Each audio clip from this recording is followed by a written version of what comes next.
Bueno, buenas tardes. Sean todas bienvenidas. Para mí realmente es un honor que nos esté acompañando la doctora Nelly Alvarado. Ella es una profesional formada en odontología general, máster y especialista en endodoncia. Tiene una especialidad en endodoncia del Centro Universitario Avantis en Brasil. Tiene una maestría en clínica odontológica integrada con énfasis en endodoncia. Ella tiene el doctorado en cirugía dental por la Universidad Evangélica de El Salvador. Tiene una gran experiencia en traumatismo dentoalveolar.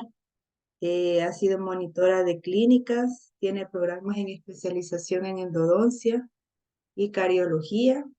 Eh, Tiene diferentes especialidades en el área de endodoncia, en clínica privada, en diferentes aplicaciones. Y realmente es un gusto que nos esté acompañando y es un plus para el diplomado que estamos sacando y yo sé que va a contribuir a la formación profesional de cada una de ustedes. Así que, por favor, yo les pido que le pongamos atención y que saquemos el máximo provecho a esta clase. Bienvenida, doctora. Adelante. Mucho gusto. Buenas tardes. Gracias, buenas tardes a todas. Y bueno, igual, gracias a la doctora, a usted también por la invitación, ¿verdad? Y pues, bueno, vamos a aprovecharlo al máximo, ¿verdad? Esta tarde para poder empaparnos un poco sobre este tema. Y pues ahí usted me dice cuando ya pueda compartir la pantalla para poder. Yo creo que ya, ¿verdad? Ya.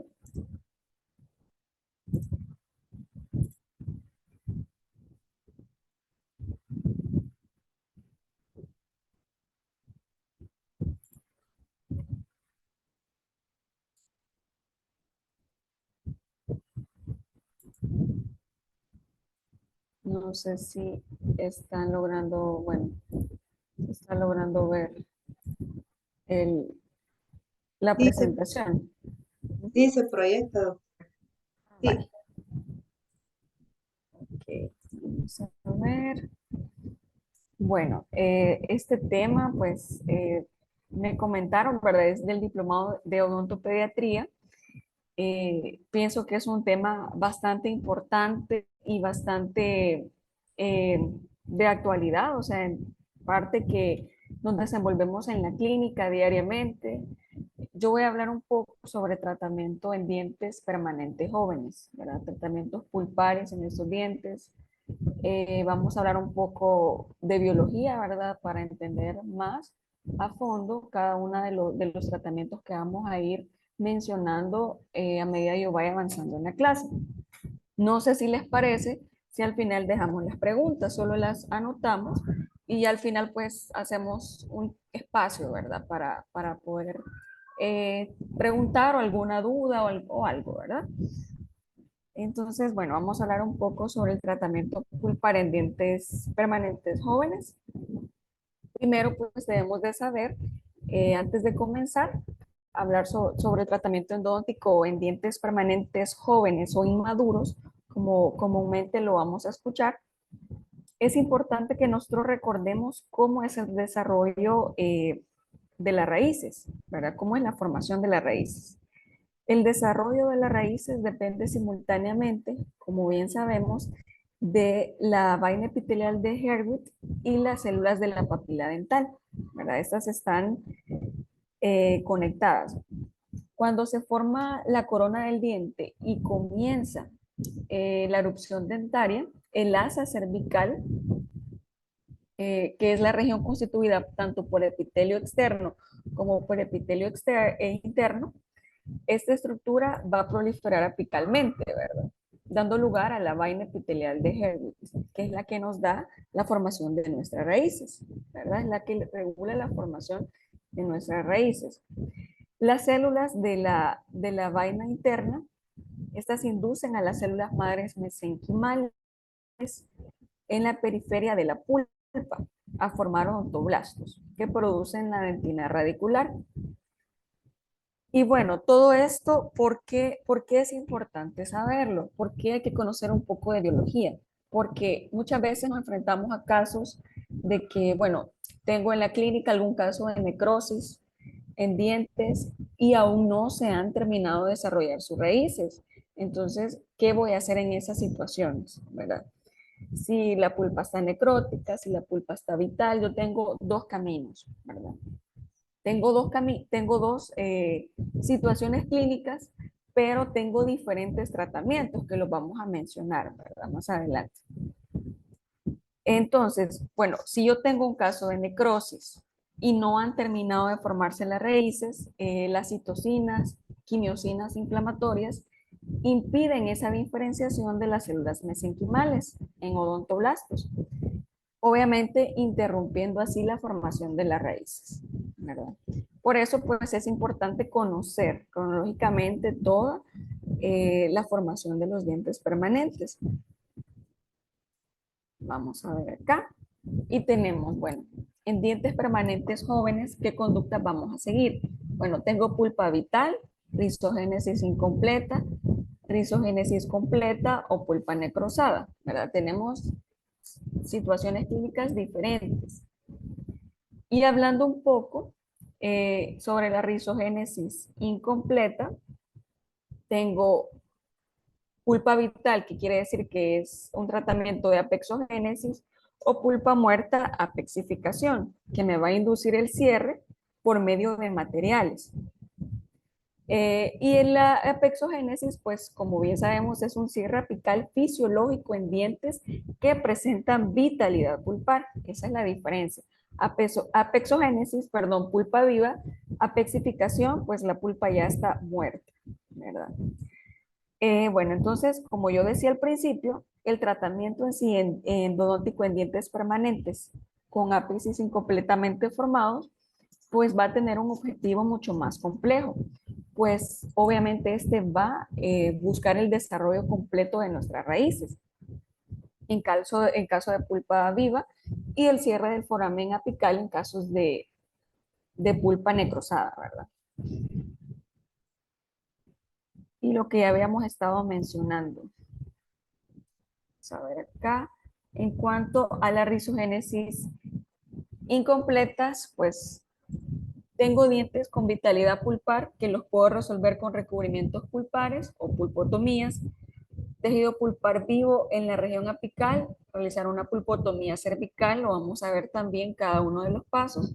Y necrosis total, que puedo hacer una apexificación haciendo cambios de hidróxido de calcio periódicamente o haciendo un plug de MTA o un tapón, ¿verdad? Como también se le llama en la literatura, plug o tapón de MTA para poder inducir el cierre, ¿verdad?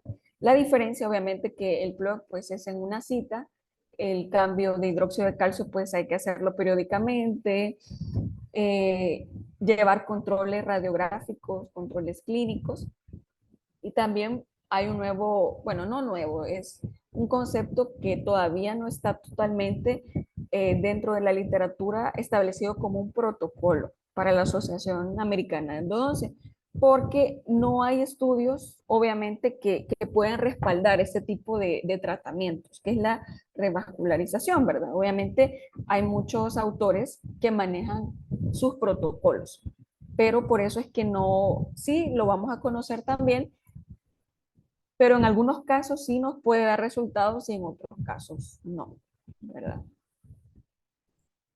Bueno, ante un diente con una formación radicular incompleta que va a intervenir intervención endodóntica, obviamente lo que yo decía, podemos tratar ese tipo de tratamiento, ¿verdad? Bueno, hacer recubrimientos, pulpotomías cervicales o un plug o revascularización.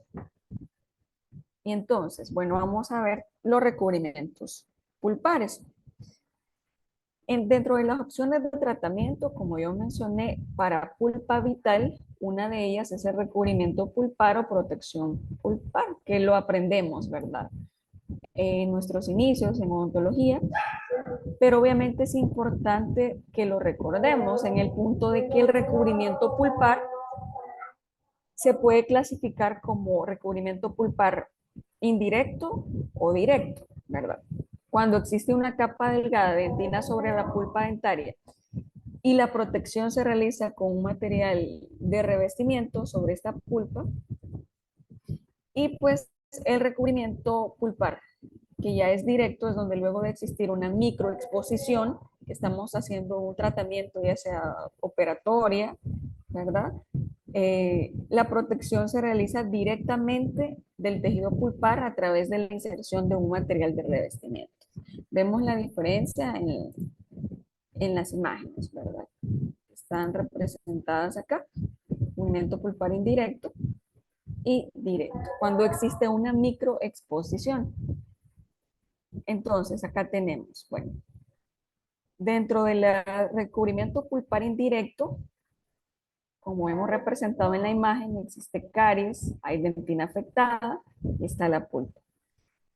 Indicaciones, pues, con un mejor pronóstico, dientes permanentes jóvenes, con foramen apicales amplios, paredes del canal radicular delgadas y pulpa con vascularización pronunciada.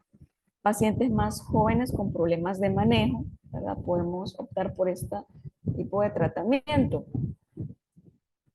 Bueno, obviamente el recubrimiento pulpar indirecto pues es un procedimiento utilizado durante la eliminación de caries profundas en el que se deja una porción delgada de tejido cariado más cerca de la pulpa para así evitar la exposición de la pulpa, ¿verdad? Y permitir así que no se presente un proceso inflamatorio, ¿verdad? Instalado. Dentro de los materiales que ya conocemos, ¿verdad? El hidróxido de calcio, el cemento a base de hidróxido de calcio, que es el que se ha venido utilizando, ¿verdad? Para recubrimientos pulpares indirectos. Y luego, pues, realizamos la restauración. Como decía, bueno, como dice acá, ¿verdad? En la pantalla, pues, dentro de las indicaciones, pues, dientes permanentes jóvenes o pacientes jóvenes son los que presentan un mejor pronóstico para este tipo de tratamientos. Y en el recubrimiento pulpar directo, pues por su parte, él va a consistir en proteger el tejido pulpar después de una exposición, lo que ocurre principalmente durante la remoción de caries profundas, permitiendo que la pulpa intente responder al proceso inflamatorio instalado. Durante este procedimiento es utilizado por operatorio dental durante la remoción de caries profundas, en el cual hubo una pequeña exposición pulpar, permitiendo así a la pulpa responder al proceso inflamatorio instalado. ¿Verdad? Aquí ya vemos que ya cuando una exposición pulpar es un recubrimiento pulpar directo. Y aquí lo vamos a ver representado en la imagen, ¿verdad? Cuando existe una microexposición. Bueno, continuando con los recubrimientos, ¿verdad? Eh, Obviamente la exposición pulpar no va a ocurrir solo en casos de remoción de tejido cariado, ¿verdad? A nuestra consulta sabemos que van a llegar pacientes jóvenes que han sido víctimas de traumatismo, ya sea porque el niño estaba jugando en la escuela, bueno, se cayó de la bicicleta, lo que comúnmente, ¿verdad? Accidentes que pasan, ¿verdad? En el día a día. Y bueno, hay fractura coronaria, como vemos acá, en esta imagen, que una exposición pulpar afectó esmalte, dentina y pulpa, ¿verdad? Obviamente nosotros ahí vamos a debemos de tener en cuenta la clasificación dentro de los traumatismos, ¿verdad? Cuando hay fracturas que solo involucran, bueno, yo tomo radiografía, veo que no hay, tengo que analizar todo.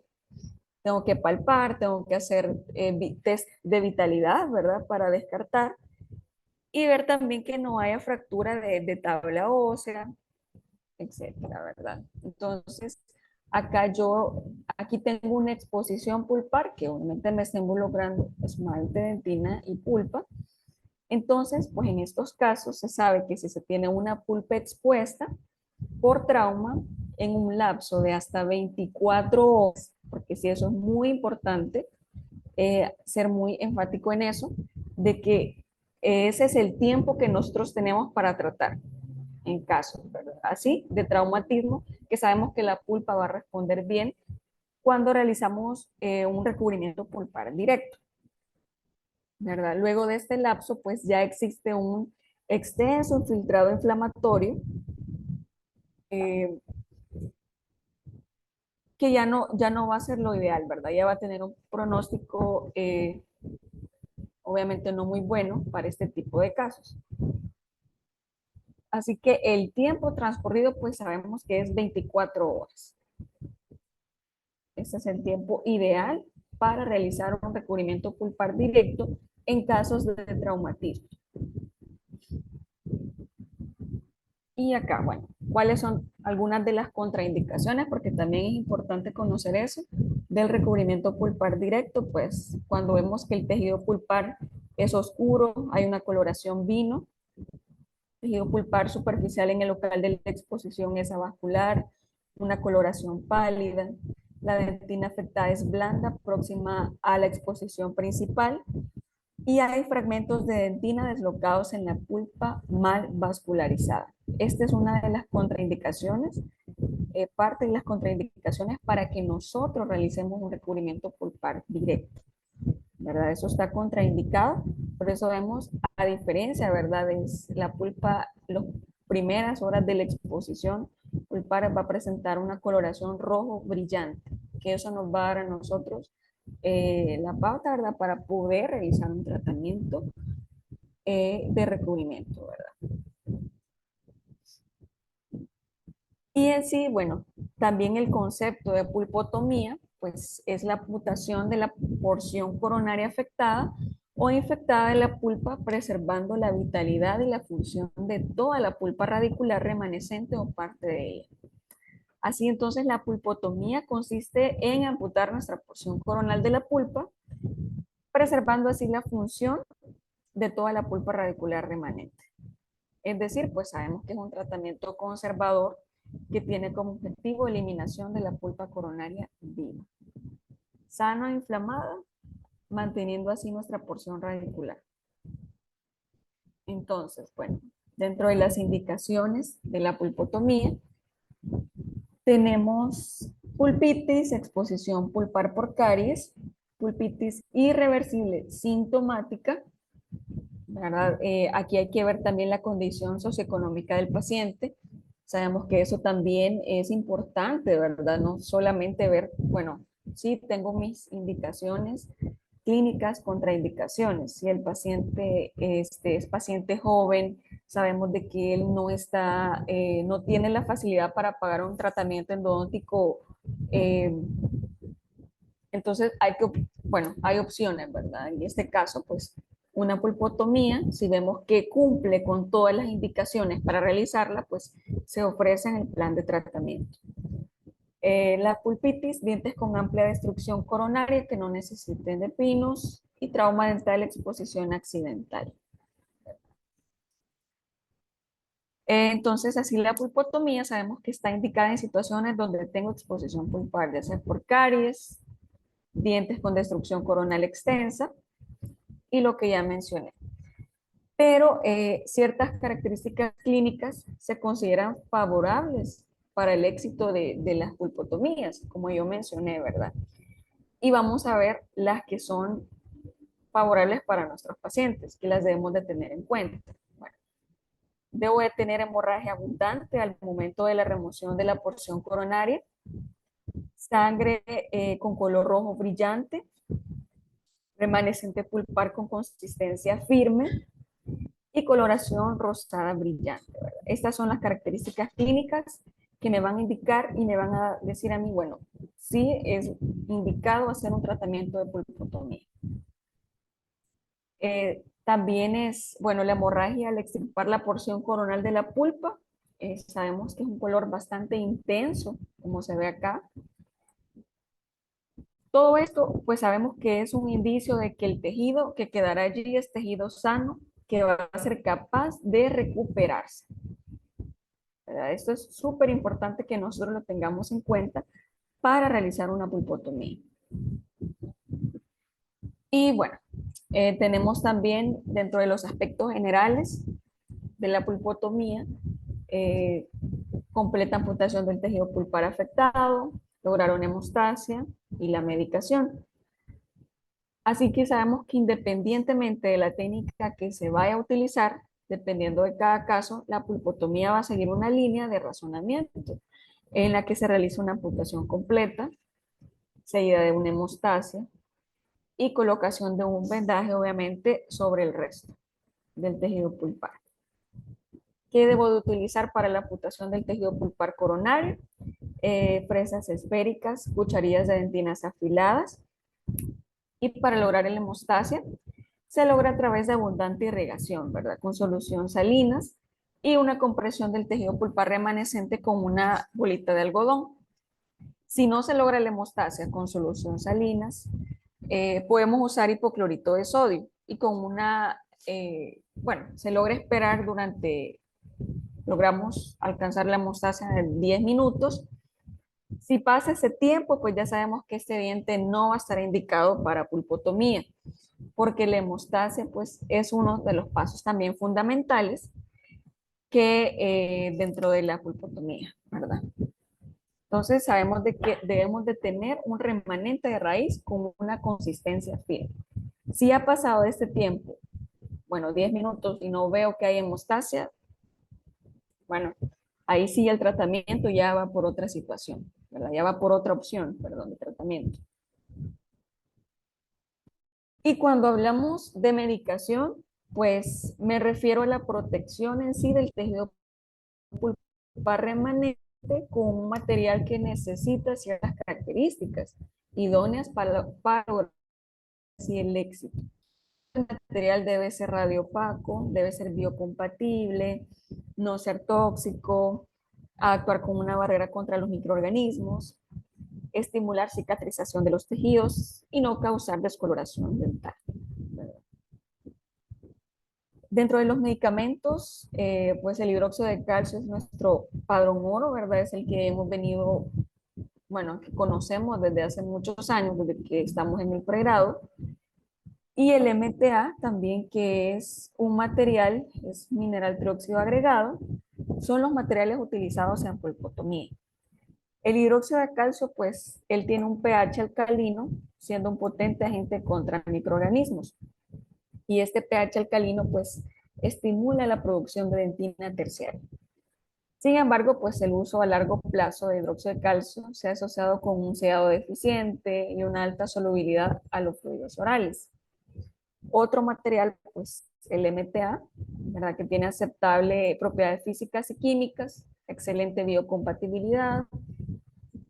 Bueno, aún así hay muchos estudios que han concluido que el MTA puede causar descoloración de la corona debido a la presencia de óxido de bismuto, ¿verdad? Que es el radiopacificador.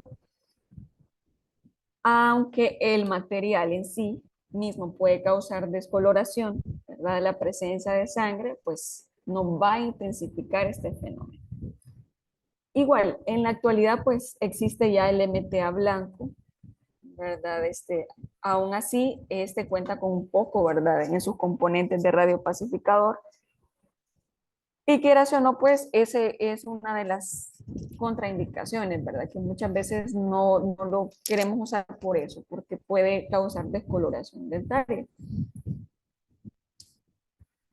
Y bueno, acá el hidróxido de calcio, pues son los materiales más utilizados, tanto el hidróxido como el MTA en cuanto a las pulpotomías.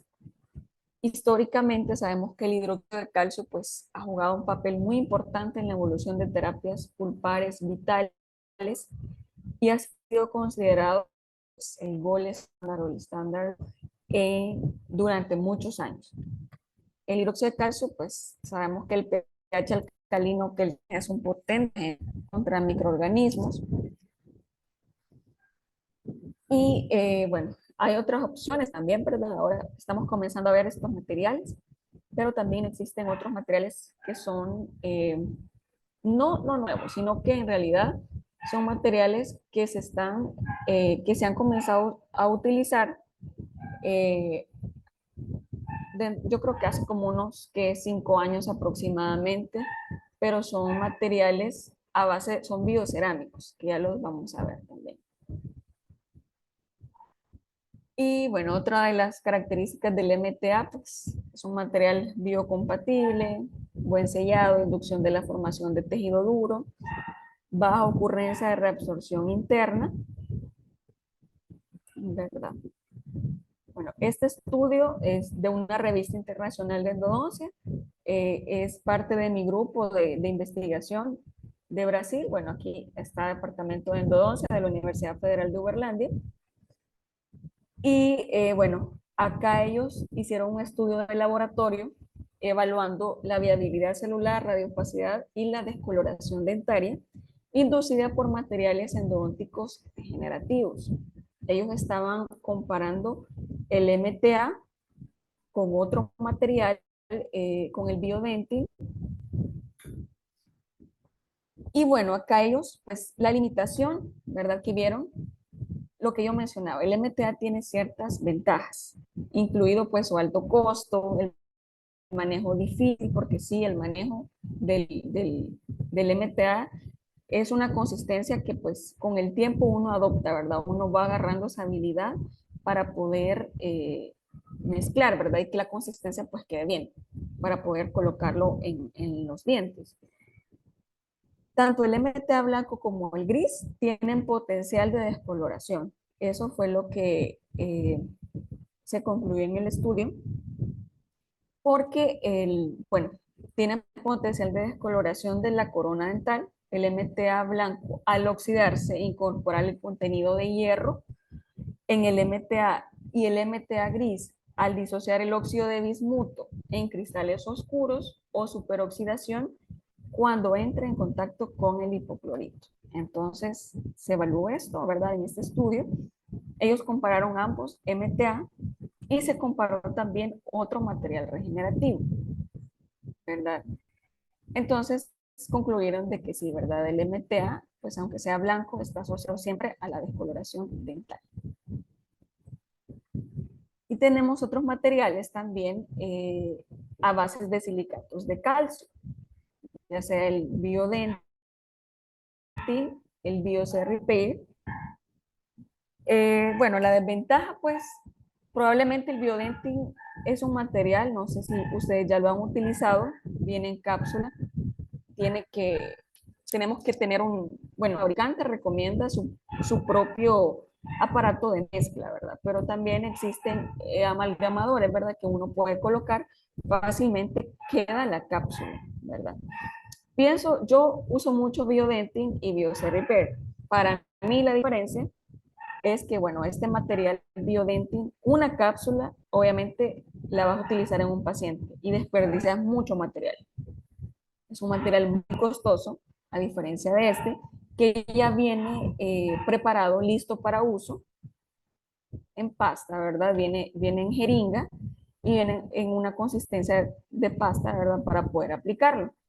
Y este, pues, el Biodentin, pues, material buenísimo, excelente también, pero esa es una de las desventajas, que desperdicias mucho material y que obviamente necesitas un equipo para mezclarlo, ¿verdad?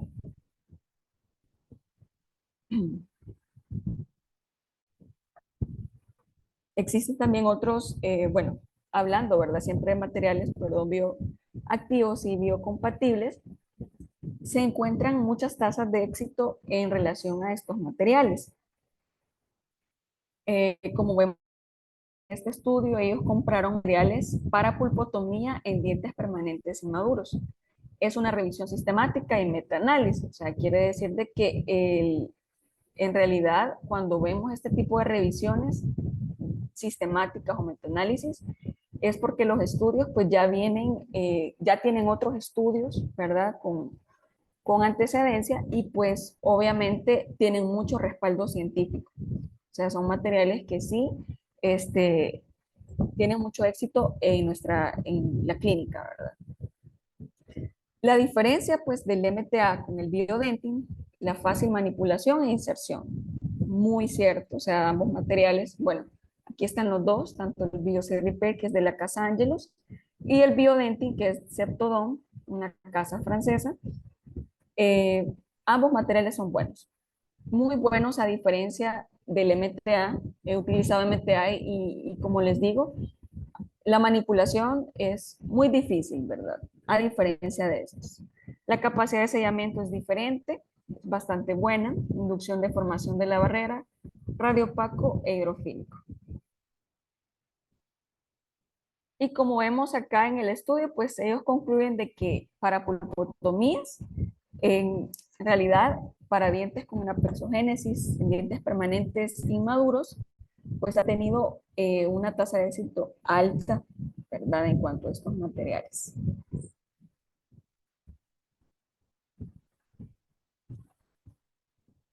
Y bueno, vamos a hablar también de los tipos de pulpotomía, porque existen pulpotomías parciales, totales y cervicales. Pulpotomías parciales, remoción de parte de la pulpa coronaria de 1 a 3 milímetros. Pulpotomía total, como vemos acá, hasta las entradas de los canales. Y cervical, remoción de la pulpa coronaria y parte de la pulpa radicular, dejando de 2 a 3 milímetros de pulpa intacta en la región apical. Aquí vemos la diferencia, ¿verdad? En las tres imágenes gráficas, la diferencia de ambas pulpotomías. En la pulpotomía parcial, pues hay una formación de una barrera de tejido duro después del procedimiento. Esto es un acompañamiento de 16 y 26 meses, ¿verdad? Que se realizó el tratamiento de pulpotomía, ¿verdad? Vemos la evolución. Siempre ese tipo de casos se da un acompañamiento, ¿verdad? Es súper importante acompañar el caso radiográficamente.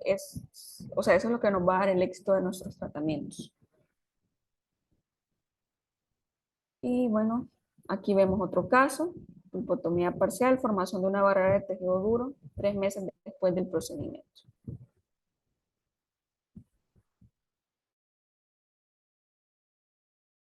Y aquí pues tenemos un caso clínico de pulpotomía parcial. En este caso, pues el plan de tratamiento fue una pulpotomía transquirúrgica, traccionar el diente y rehabilitación con resina compuesta. ¿Verdad? Aquí quiero ver si tengo las radiografías. Sí. Aquí vemos, bueno, llegó con fractura, ¿verdad? Tanto de esmalte, corona, esmalte, dentina y pulpa. Se realizó la pulpotomía y se decidió rehabilitar el diente con resina, dar acompañamientos del caso.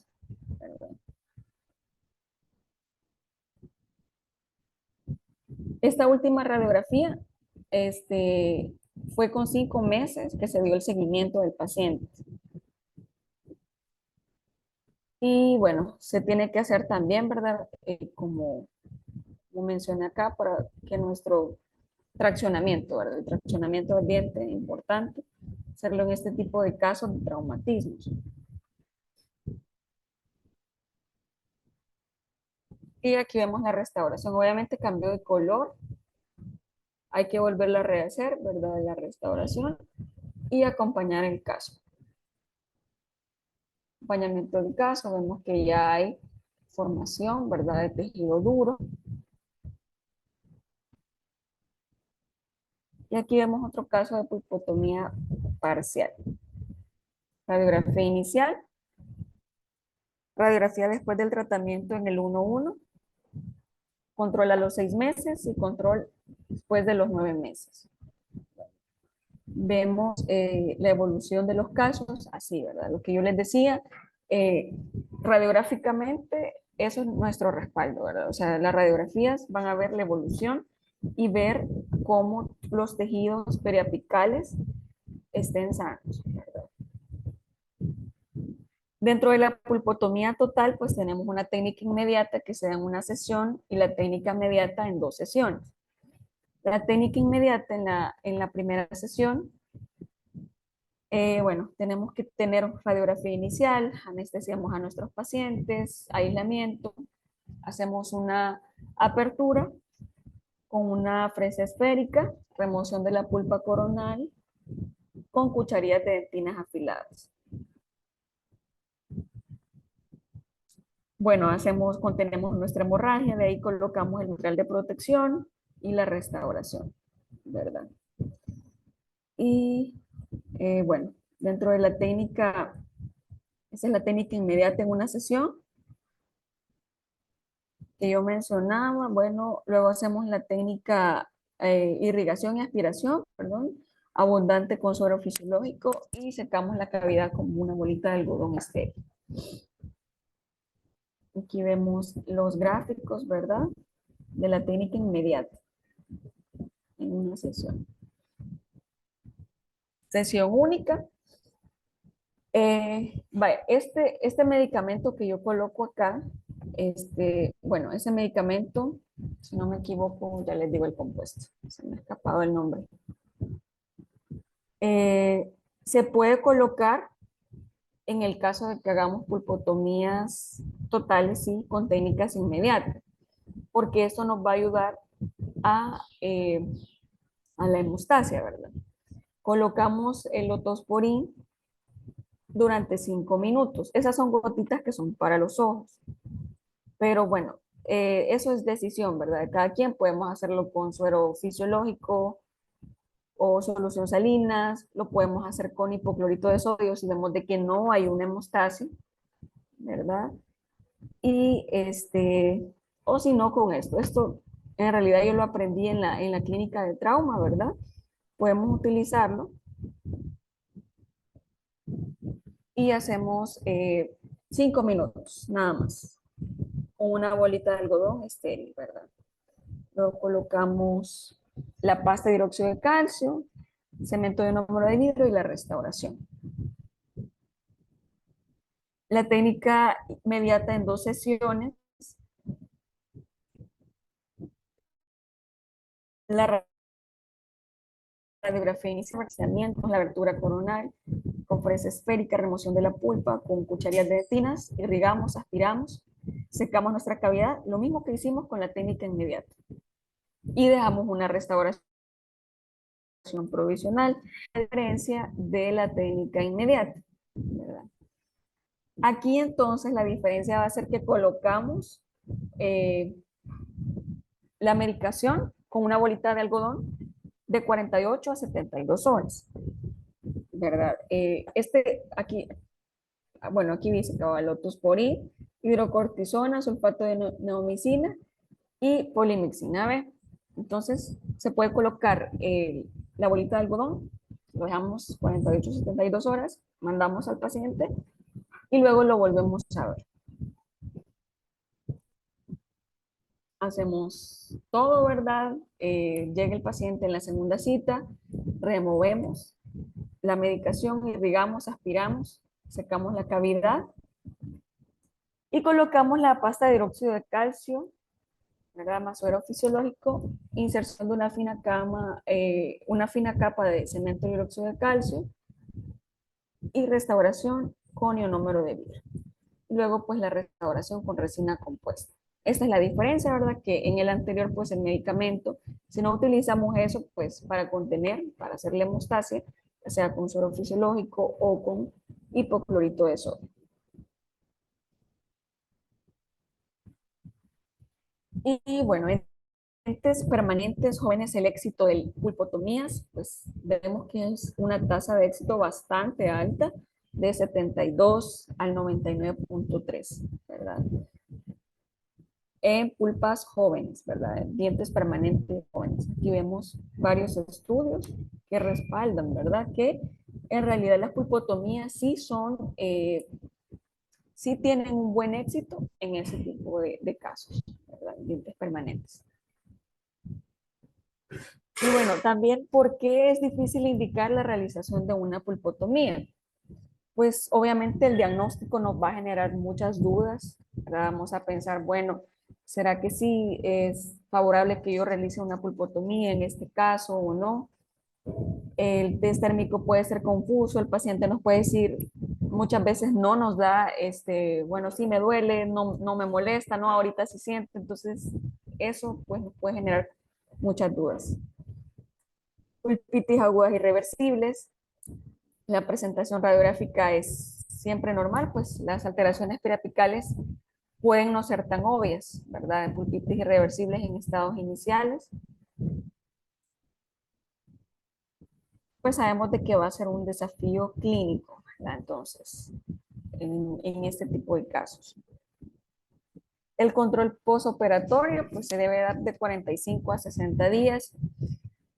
Sintomatología clínica, examen radiográficos, analizamos comparativamente tanto radiografías anteriores como la del el tratamiento, avaliar la integridad del espacio periapical, avaliamos también el término de la formación del ápice radicular, isogénesis incompletas.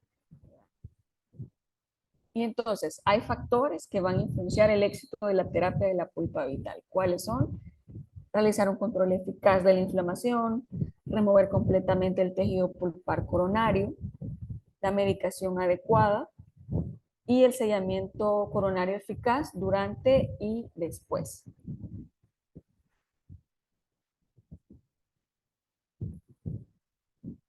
También tenemos pues la evidencia del éxito de la pulpotomía, vitalidad de la pulpa radicular, ausencia de signos o síntomas, adversos prolongados, ya sea dolor o edema, ausencia de reabsorciones internas, ausencia de destrucción del tejido perirradicular. Esa es parte de la evidencia del éxito en pulpotomías. Tenemos un caso aquí clínico, ¿verdad? En la pieza 47, es un paciente que ya vimos que usa ortodoncia. El ortodoncista pues recomendó tratar el diente, salvar la pieza 7, ¿verdad? Porque el ortodoncista no pensó de bueno, no creía que poder mover el diente 4.8 a la posición del diente 4.7, ¿verdad?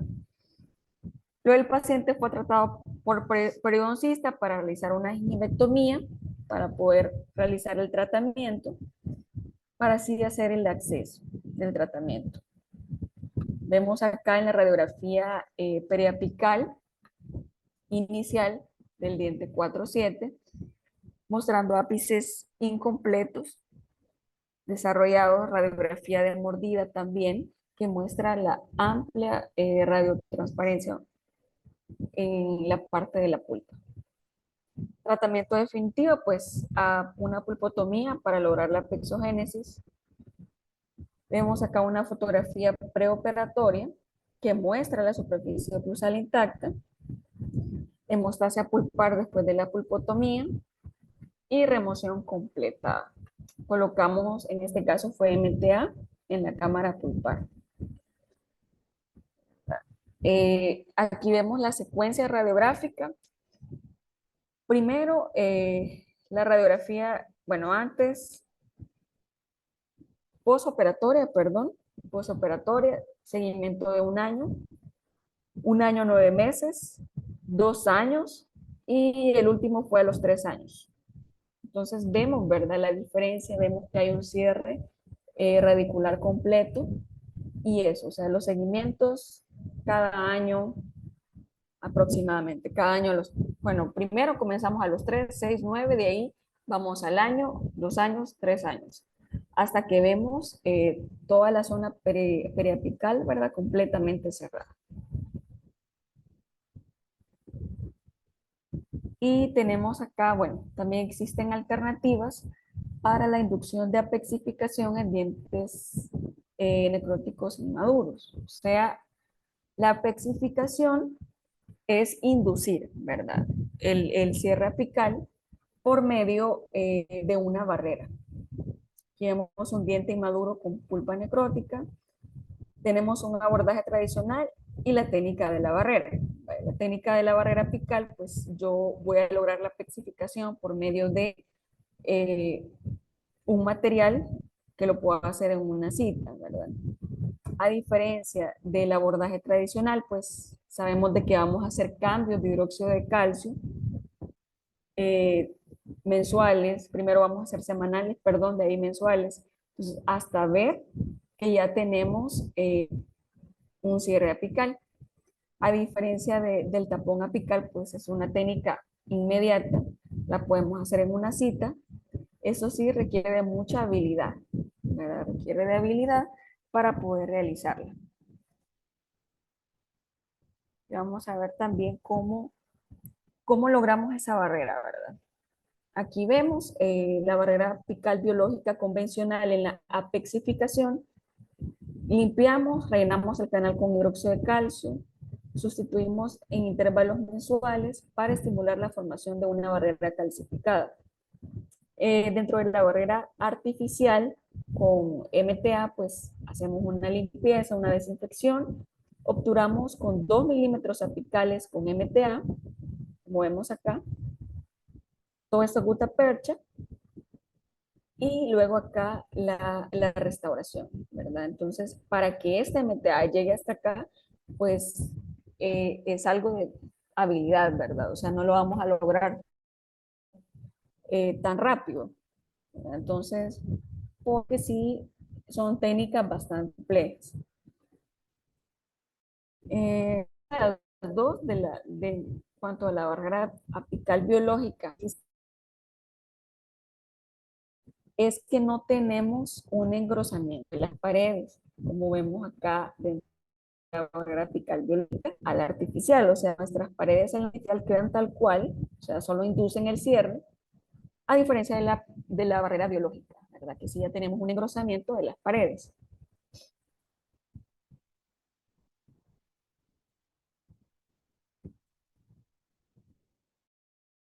Y tenemos también dentro de sus ventajas y desventajas, ¿verdad? Ventajas de la medicación con hidróxido de calcio, pues transporte de hidróxido, renovación de la restauración provisional, vemos clínicamente la formación de la barrera. Desventajas, pues son muchas sesiones con necesidad de cambios periódicos, no permiten la continuación de rizogenes, aumento de riesgo de fractura en estos casos. Las ventajas del tapón apical, pues menor tiempo clínico, más rápido en formación de la barrera de tejido duro, reduce la posibilidad de fracturas a largo plazo. Desventajas, pues el tiempo de fraguado en estos casos es extenso, ¿verdad? Difícil manipulación. Sabemos que, vale, aquí esto del tiempo de fraguado, ¿qué sucede? El MTA, al menos 2 horas para que este material termine de fraguar, ¿verdad? Entonces, muchas veces vamos a tener el paciente ahí prácticamente toda la mañana, un ejemplo, toda la tarde, porque después eh, toca realizar la obturación con gutapercha, ¿verdad? Así normalmente como hacer una endodoncia tal cual. El tiempo de fregado extenso, difícil manipulación, difícil de retratamiento y desobturación y sobreobturación, perdón, no permite la continuación de rizogénesis en estos casos. Entonces, y aquí las paredes también permanecen finas, ¿verdad? A diferencia de la revascularización. Ahí sí es diferente. ¿Por qué? Porque en la revascularización sí es una barrera biológica, ¿verdad? Es una barrera biológica que ya las propias células de la papila estimulan para hacer un engrosamiento mejor de las paredes.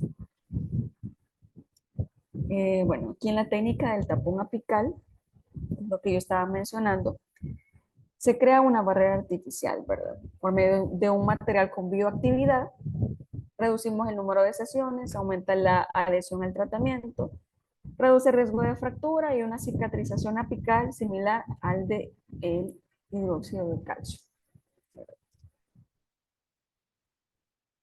El plug apical, bueno, tenemos que seleccionar adecuadamente el caso, ¿verdad? En que lo vamos a realizar. Abertura y preparación químico-mecánica.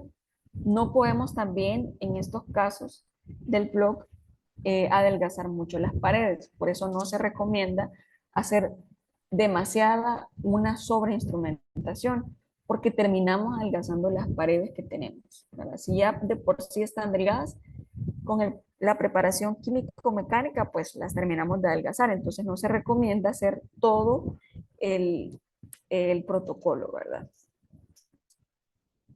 Medicación intracanal, ejecución del tapón apical y preservación. en estos casos. Aquí vemos, bueno, un caso de floco tapón apical. Es de una revista, ¿verdad? Del Journal of Conservative Dentistry. Y vemos acá, ¿verdad? La formación de la barrera calcificada. En el caso del tapón apical.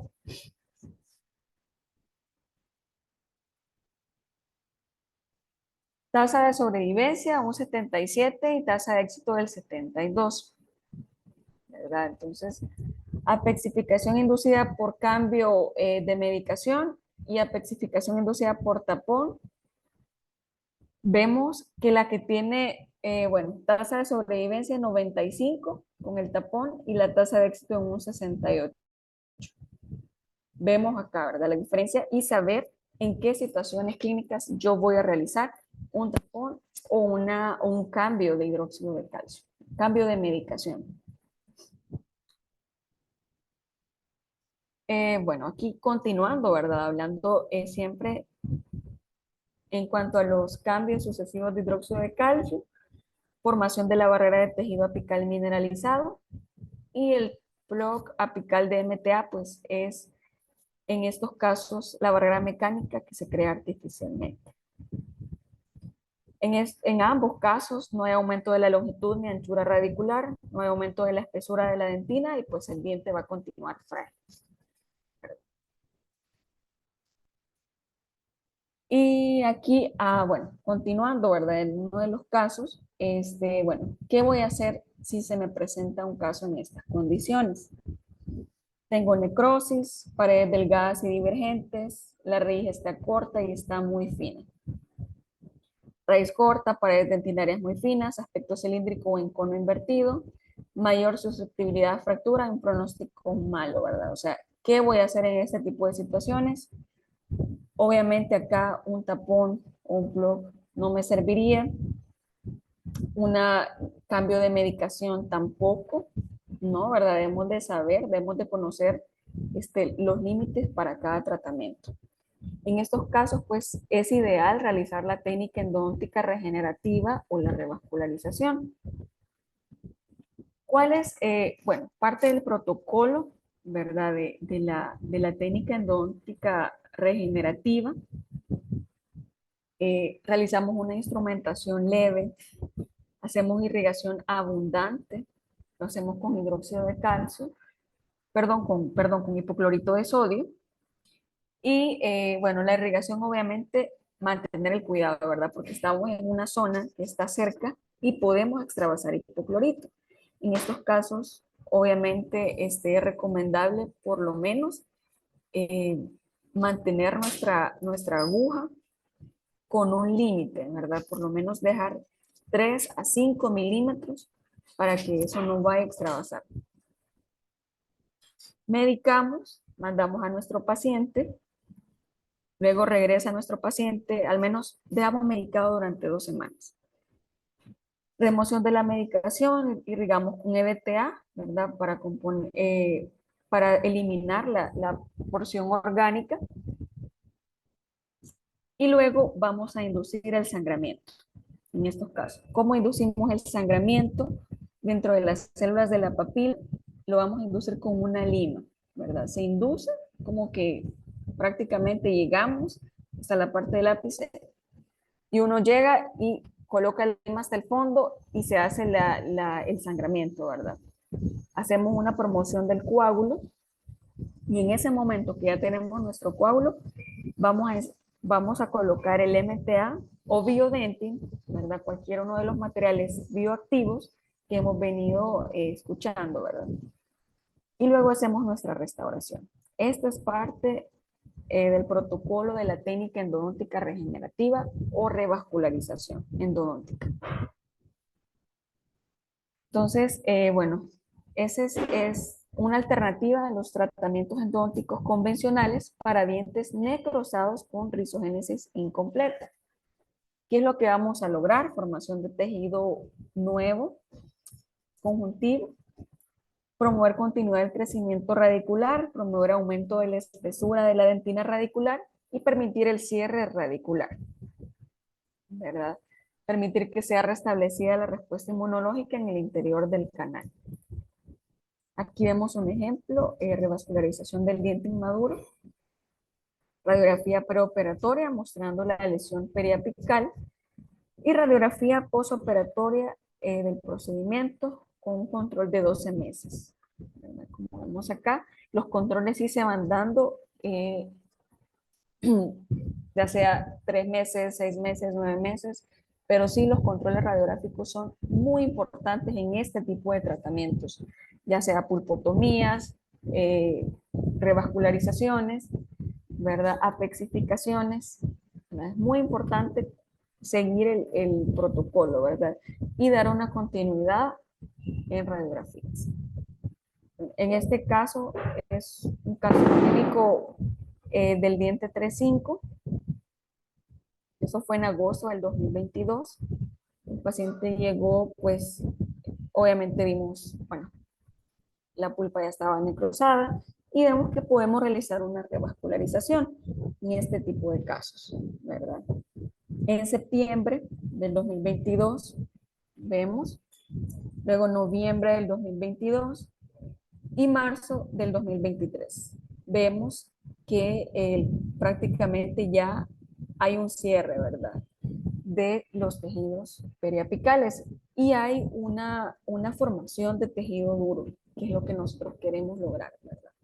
En estos casos. En este caso yo lo hice con BioCRP, que es este material, ¿verdad? Que son a base de silicato de calcio, lo que yo había estado mencionando, ¿verdad?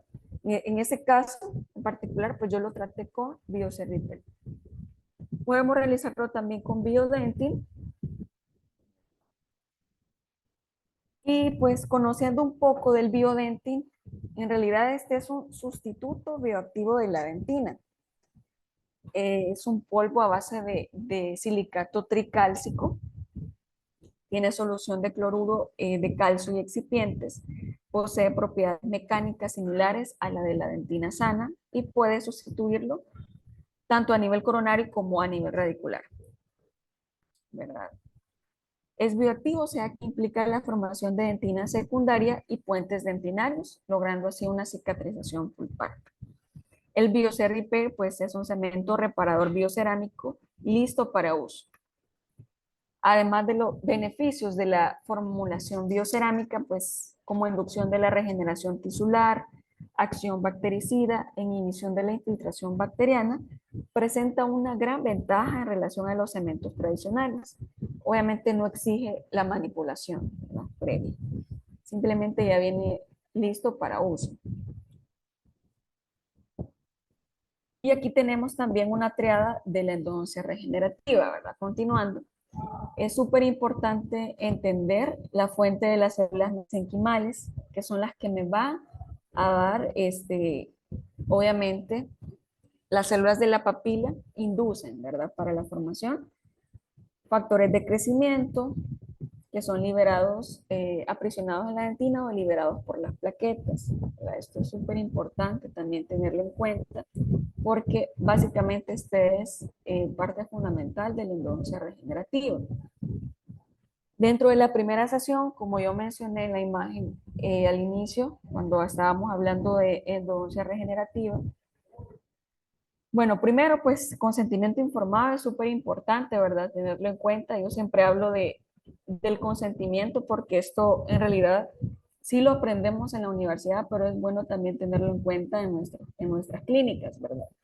Sabemos que son protocolos que todavía no existen, obviamente existen, pero no hay un protocolo establecido, ¿verdad? Como yo mencioné, la Sociedad Americana de Endodoncia todavía no ha hecho un protocolo formal, ¿verdad? Para ese tipo de terapias endodónticas regenerativas. Entonces, es importante informar eso al paciente para tener en cuenta, ¿verdad? De que el tratamiento podría tener éxito o no, ¿verdad? Entonces, eso sí hay que dejárselo muy claro a nuestros pacientes, ¿verdad?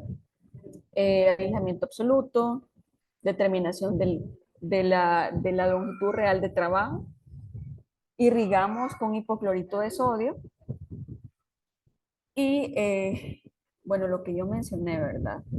Siempre es importante la irrigación en estos casos, mantener el cuidado y colocar un tope guía cuando nosotros irrigamos para no extravasar el hipoclorito, para no correr ese riesgo.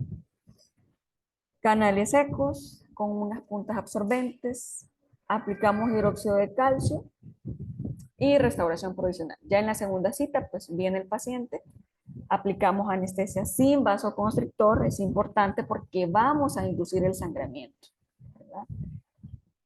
Usamos EDTA al 17%, secamos, ¿verdad?, con papel absorbente, inducimos el sangramiento pasando una lima 2 milímetros más del ápice, de preferencia una lima número 25, formación del coágulo, podemos colocar esponja de fibrina, más 3 milímetros de MTA. Colocamos una bolita de algodón estéril húmeda sobre el MTA, 7 días de restauración definitiva y hacemos un acompañamiento el primer mes, 3 meses, 6 meses y anualmente por 4 años.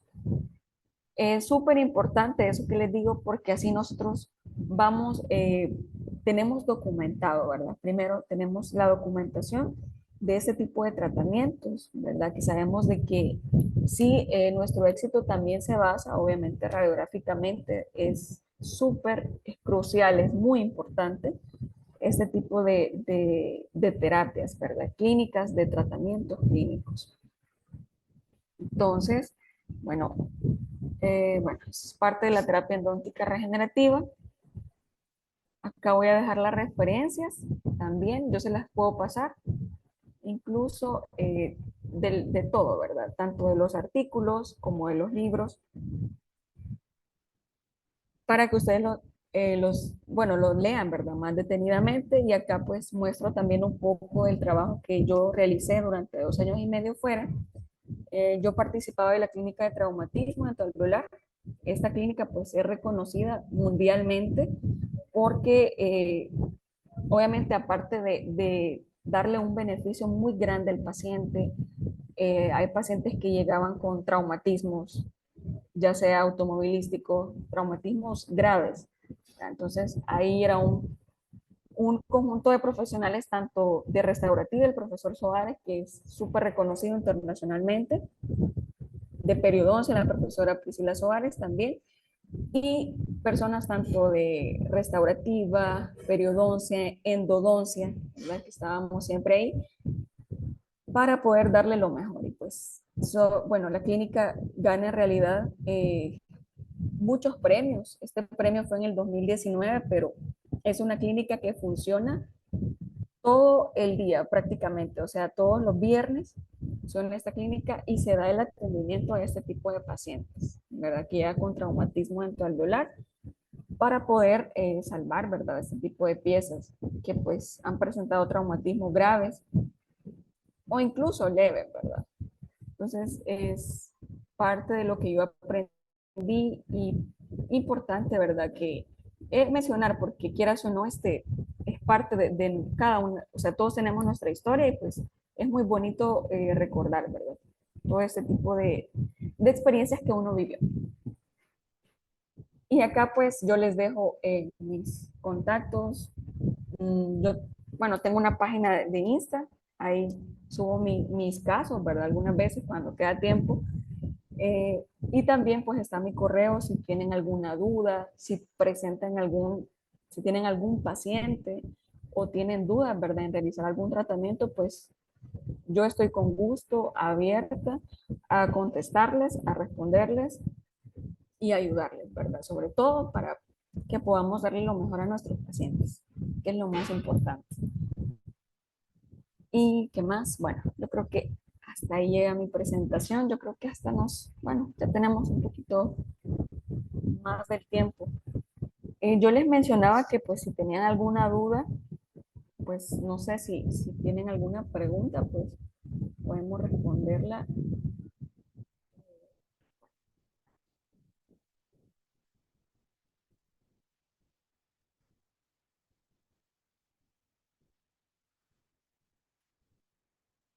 Si no, pues yo sé que también, a mí siempre me decían en la especialidad, bueno, ¿tienen alguna duda? No, las dudas van surgiendo en el camino. obviamente, ¿verdad? Las dudas son cuando tenemos ahí al paciente literal sentado, bueno, ¿qué voy a hacer ahora? Bueno, ¿qué material, verdad, voy a utilizar? ¿Cuál es la mejor opción? Tanto, ¿cuál es el mejor costo-beneficio también, verdad? Por eso coloqué ambos materiales, para que ustedes los conozcan. Yo sé que ambos materiales, al menos acá en el país, no son, no están, no los venden, sino que uno tiene que pedirlos. Uno tiene que pedirlos y lo más cercano, pues, Guatemala, ¿verdad? Que yo sé que ellos tienen ese tipo de materiales, ¿verdad? Para poder utilizarlos. No sé si alguien tiene alguna duda para poder resolverla o si creen que todo está en realidad claro. Yo igual voy a pasar las referencias, ¿verdad? Para que ustedes las tengan en cuenta. Y ahí me dicen si alguien tiene alguna duda. Si les pareció la clase, si ven que estamos bien. No sé.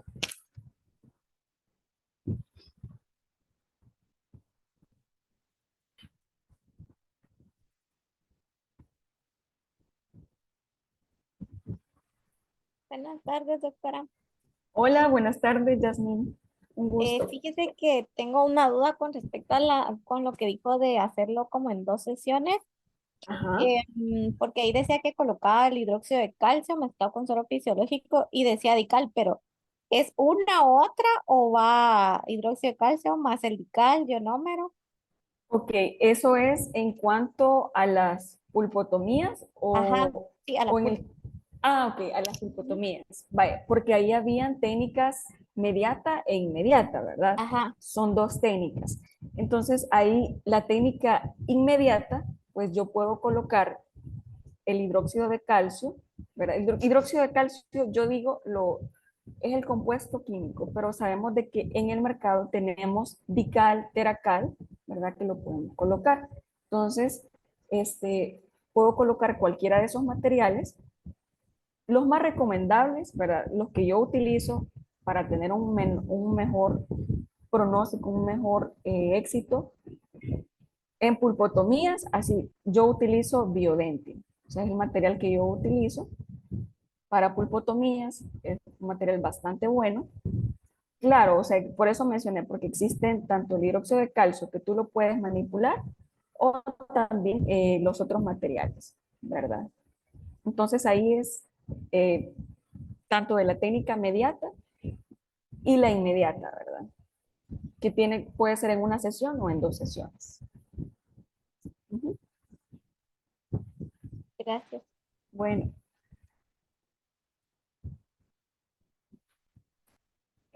no sé si alguien más tiene alguna duda. ¿Usted de dónde es, Yasmin? De Guatemala. Ah, ok. Un gusto, qué bueno que esté por acá con nosotros en la clase. Ahí en Guate se consiguen varios materiales. Yo creo que Infosa, ¿verdad? Sí, Ellos, cosas que tienen biodentro. sí, ellos tienen Biodentin. Y de hecho creo que Biocerriper también los tienen ellos. Esa la tiene Denteco. Ah, Denteco la tiene. Ujú. Ah, qué bueno. Bueno saberlo. Sí. Bueno, igual cualquier duda, pues yo dejo ahí mis contactos, ¿verdad? Si tienen alguna duda de algún material o algún caso, pues yo estoy ahí abierta, ¿verdad? A contestar.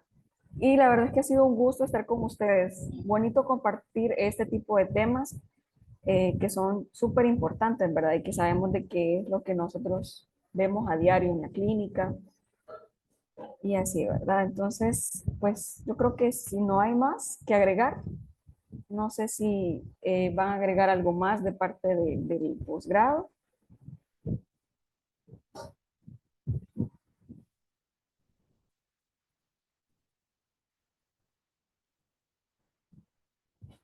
Si no, entonces yo creería que ahí estamos, ¿verdad?